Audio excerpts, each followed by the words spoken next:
Eh bien bonjour à tous messieurs dames, j'espère que vous allez bien, c'est Fuku. Aujourd'hui nous sommes le 19 septembre 2023. Les marchés ont bientôt tous clôturé, hein, il est 22h13 donc voilà, dans quelques minutes Wall Street fermera.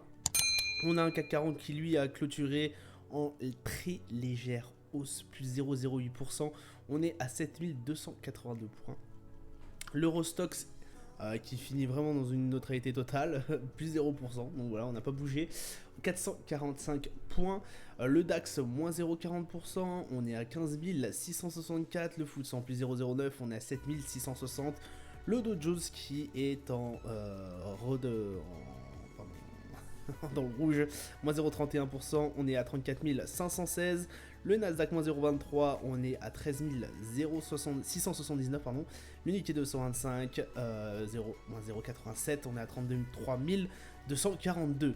Le pétrole Brent qui est du plus haut depuis pratiquement un an, hein, voilà, 94,59$, plus 0,02%. On a un 11 d'or qui fait un 1931,55, moins 0,11%. L'euro USD à 1,068$. Bitcoin 27 195, on fait un plus 1,59% sur la journée.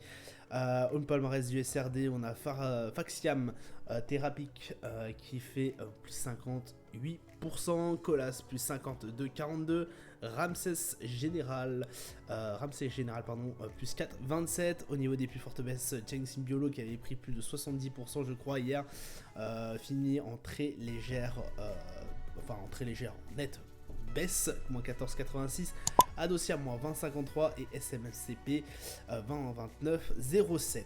Alors, que se passe-t-il aujourd'hui? Donc déjà, comme je vous ai dit, le pétrole est sur les plus hauts depuis pratiquement un an.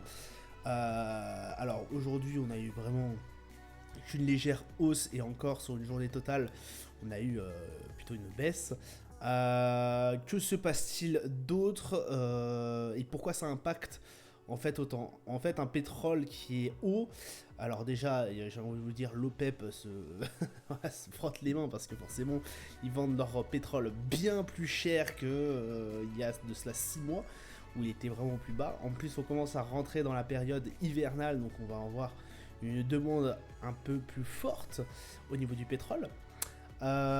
Et aussi, ça marque en fait que l'économie en général est bien repartie. De toute façon, ça se voit au niveau des indices, même si les indices ne reflètent pas forcément la santé économique d'un pays. On voit bien qu'en fait l'économie est en train de redémarrer et a bien redémarré. Alors à part la Chine, j'ai envie de vous dire, qui est vraiment traîne la patte et qui s'enfonce de plus en plus dans une crise entre parenthèses. On voit que ça suit quand même assez bien. Ce qui m'emmène à une deuxième en fait une deuxième précision, c'est que demain nous aurons les hausses de la Fed, les hausses de taux de la Fed potentiellement. Alors c'est souvent la décision des taux de la Fed, voilà, je vais y arriver, décidée par Jérôme Powell. Demain, du coup, ça sera une journée vraiment très cruciale. Donc, on a un gros rendez-vous aux alentours de 20h. Je pense que ça va être une journée très très calme demain, comme aujourd'hui un peu. On a eu quelques positions qui ont été prises. J'ai pris les miennes, mais sachant que voilà, j'ai pris les miennes, mais en toute connaissance de cause, j'ai envie de vous dire. Je savais que Jérôme Powell allait notamment faire son discours par la suite et puis aller voilà, regarder un peu ce qu'il allait faire. Enfin, j'allais vraiment être à l'écoute de Jérôme Powell et aussi des marchés. Voilà, hein, je vais pas vous cacher que je pense que j'ai fait passer un trade sur le pétrole hier. J'en tente un aujourd'hui encore. Je pense qu'à mon avis, les 94$ vont être bâchés d'ici peu de temps. Là, à mon avis, à mon humble avis, je pense qu'on peut aller chercher un pétrole Brent à 97, 98, voire 100$ le baril. Ça ne m'étonnerait absolument pas. Après, ça engage que moi. Voilà. J'ai ça et d'une autre manière, je ne pense pas. Alors, je crois que de tête, on a le consensus table demain sur une hausse, sur un skip, sur un arrêt potentiel, je crois, de tête. Pour ma part, ce n'est pas le cas du tout. Je pense que Jérôme Powell va devoir va devoir faire une main basse. Alors peut-être aujourd'hui, mais je pense pas qu'il va être très rassurant sur son discours. Alors après, ça n'engage que moi, hein, bien évidemment. Je pense qu'il va pas être...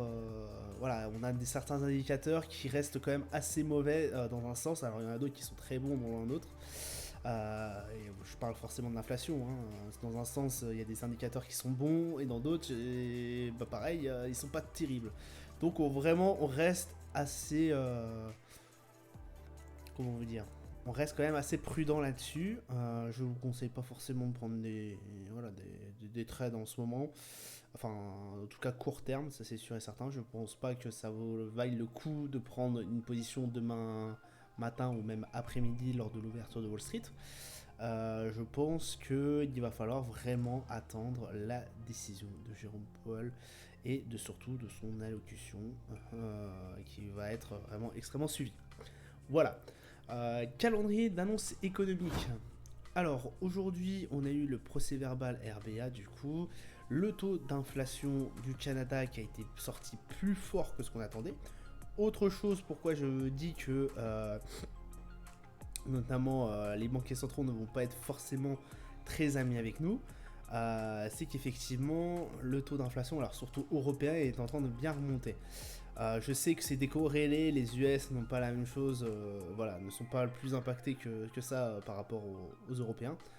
En revanche, je pense que ça peut être un indice, sachant que l'emploi a été quand même assez fort précédemment, et l'inflation, je crois de tête, n'est pas si bonne que ça au niveau des US. Je crois de tête qu'elle n'est pas aussi bonne que ça au niveau des US. Je m'en rappelle plus les chiffres en tête, je n'ai plus les chiffres en tête, je sais qu'au niveau Europe c'est une catastrophe. Enfin une catastrophe, c'est remonté. Je crois qu'on est bien en dessous de ce qu'on espérait, en tout cas au niveau des US. Demain du coup on aura le taux d'inflation au niveau du GBP. Et on aura du coup les décisions du taux de la Fed. Ah non, ouais, donc effectivement, c'est bien ce que je me disais. On est parti sur un statu quo, oui, c'était marqué. Sur un peu un skip, j'ai envie de vous dire. Aujourd'hui, on projette ça. Alors moi, ça me paraît un peu ambitieux. Alors après, je sais que Jérôme Powell n'aime pas tellement aussi... n'aime pas tellement casser comme ça les marchés. Je sais pas si réellement la Fed déciderait d'une hausse de taux. Vraiment là ça va être assez chaud pour moi, en tout cas pour faire passer des longs trades. Alors parce que là c'est vraiment du long trade que j'espère, mais on verra par la suite. La conférence de presse de la BCE, de la Fed du coup peut tout changer aussi dans la donne 30 minutes après. On va aller sur les marchés du coup. Alors, sur les marchés du coup, je vous dis direct les positions que j'ai prises. J'ai pris une position vendeuse sur le CAC 40. Pourquoi? Puisqu'à chaque fois qu'on a tapé, alors là c'est vraiment purement hypothétique, à chaque fois qu'on a tapé le haut, on est très vite redescendu en bas. On se balade toujours dans cette range entre les 7004 et les 7003. C'est la première fois que je vous montre les positions que je prends. Donc voilà, on a un assez, voilà, on a un long trade à mon avis. Donc après avoir, je pense pas que j'irai chercher très très haut. En tout cas, je pense que mon stop n'est pas encore mis, puisqu'effectivement je l'ai placé juste avant que le marché soit fermé. Bref, on a le stop n'est pas encore mis, mais voilà, je pense que au 7360 et quelques, je peux passer un stop. En tout cas, moi, ma prise, elle est aux alentours des 7003. 7002, pardon. Donc en vente, du coup, on a réussi à 50. Bon, écoutez, là, je mise plutôt sur de la range, forcément. Donc peut-être à un moment donné, ça a décollé à 7004, mais je pense pas qu'on est assez fort pour casser ces 7004. Après, je peux toujours me tromper. Voilà. Au niveau du DAX, rien pris du coup, on est à 15 600, 15 690. Les 15 600, on les a retouchés encore une fois pratiquement, on s'est fait rebâcher derrière. Rien à dire, alors j'aurais pu aller chercher aussi pareil les 15 600, le support des 15 600 au niveau du DAX. Après les 16 014 me paraissent assez lointains pour espérer voilà, passer en achat. 44 au niveau du RSI, donc ça donne quand même aussi un indice, on est plutôt blessé. Et c'est des bons sans réel tendance, parce qu'effectivement on est toujours dans cette range. Pour le Brent, comme je vous ai dit, on passe en achat. Donc je l'ai acheté, voilà, hein, donc on a un spread entre temps. Ouais, j'ai dû l'acheter aux alentours des 94,80 $, avec un TP aux alentours des 99. Donc écoutez, à voir. À voir, je peux aller le chercher, je peux aller couper aux alentours des 96. Je pense que je prendrai une partie de la mise au niveau des 96. Et puis le reste, vraiment full aux alentours des 99. Pareil, un RSI qui est quand même extrêmement fort, 78 au niveau du RSI, et un MACD, belle tendance haussière. Alors attention, c'est pareil, hein, ça peut redescendre très très vite, comme je vous ai dit. Là, c'est vraiment du long trade. Je pense qu'à mon avis, on peut aller chercher du 99 sans grand problème. En revanche, je pense toujours qu'il est possible d'avoir une petite pause aux alentours de ces valeurs-là, effectivement, pour aller rechercher un peu de l'élan et pour aller trouver les 99. Mais voilà, c'est possible aussi qu'on aille chercher beaucoup plus haut. Le 11 d'or, alors le 11 d'or c'est pareil, j'ai hésité pendant un moment. Alors hier je l'ai fait passer, enfin c'était jeudi je crois, j'en ai fait passer un aux alentours des 1900, hein, donc voilà, sur la séance de jeudi, il y en a un qui est passé. Alors j'avais pris la position mardi ou lundi, plus tête. Et du coup, on a passé, on est aux alentours des 1900. Voilà, le 1900 a été tapé. Et du coup, j'ai encaissé. J'avais pris un stop, je crois, aux alentours pareil, des 1930 et quelques. Pourquoi En fait, j'aime bien faire du 1 pour 1. Alors, c'est assez risqué, du 1 pour 1, vous me direz. Mais voilà, c'est assez, moi, je trouve que c'est assez rigolo. Ou alors je mets un plus fort gain qu'en tout cas que la perte que j'espère prendre. Voilà, c'est toujours comme ça que je fonctionne. Alors pareil, là aujourd'hui je pense que le 11 d'or va redescendre encore un peu. Si vous êtes vraiment assez... pareil, si vous voulez travailler un peu le 11 d'or à la baisse, parce que je pense qu'à mon avis on est vraiment sur une tendance baissière, toujours de fond. Essayez d'aller chercher encore les 1900. Ça fait vraiment un bon gros trade. Et pareil, si hélas ça passe pas, bah mettez un TP aux alentours des 1946. Ça pourrait être vraiment votre sauveur. Le S&P qui est aux alentours des 4445. Bon, 46 au niveau du RSI.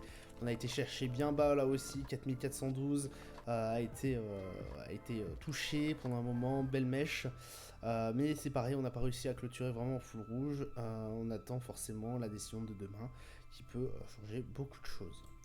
Le Nasdaq qui est vraiment sur notre support des 15 200. On reste quand même assez attentif là-dessus. De toute façon, demain va être une journée, comme d'habitude, charnière. On a un RSI qui quand même est assez impacté. On a 47 au niveau du RSI. Et un MACD, bon là, c'est une énorme tendance. Pour ce qui est du Dow Jones, c'est pareil. On a touché vraiment une borne basse. On a touché les 34 300 pendant un moment.